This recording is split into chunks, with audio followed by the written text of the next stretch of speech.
Online dating scams cost people in Michigan nearly $7.5 million, and law enforcement is almost powerless to stop it. Tonight, 7 investigator Heather Catallo exposes a crime that breaks hearts and bank accounts.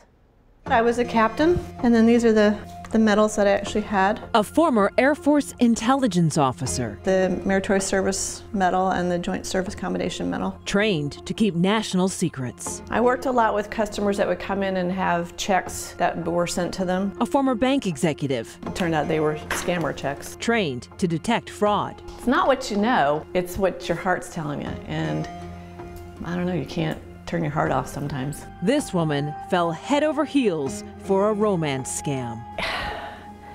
I took over my life, you know. Debby Montgomery has thousands of pages of love letters. It was wonderful. I thought I was keeping family history. His name was Eric Cole, a British contractor who traveled the world. It was fun. It was like I was 16 again, and my heart was just full of butterflies. Montgomery never dreamed her love letters would later be at the heart of an FBI investigation. And I sent him a lot of money. It was how much? $1,080,762.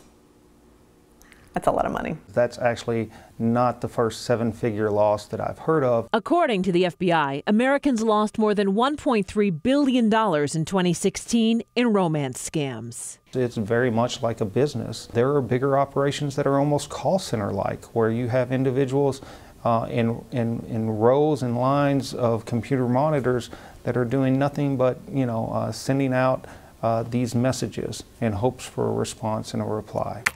Lonely after her husband's death, the 52-year-old joined a faith-based dating site where Montgomery matched with Cole.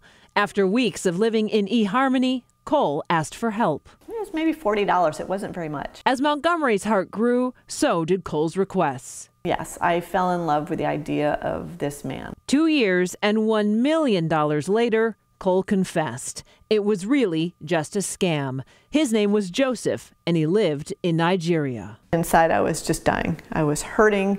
I felt stupid. I felt used. I felt all those emotions that come up with being taken advantage of. Montgomery took her records to the FBI, but unless she can get the man she knew as Cole to the U.S., nothing will happen. I think there needs to be a lot more to protect the profiles and to protect people, women like me. They want you to fall in love. And once you're in love, they own you. Private investigators like Reggie Montgomery say don't be afraid to research your possible love interest's name, phone number, and email through Google. Run their profile picture through a Google image search and check their name in online court records. You'd certainly like to know if the guy you just had coffee with, who you thought was pretty cute and you might want to date him again, was involved in a stalking case. Experts say if you haven't met face-to-face or been to someone's home, and if you haven't known the person for a long time, never, ever send them money. Also, read the fine print on the dating site you're using. Most of them don't run background checks on their users. I'm Heather Catallo, 7 Action News.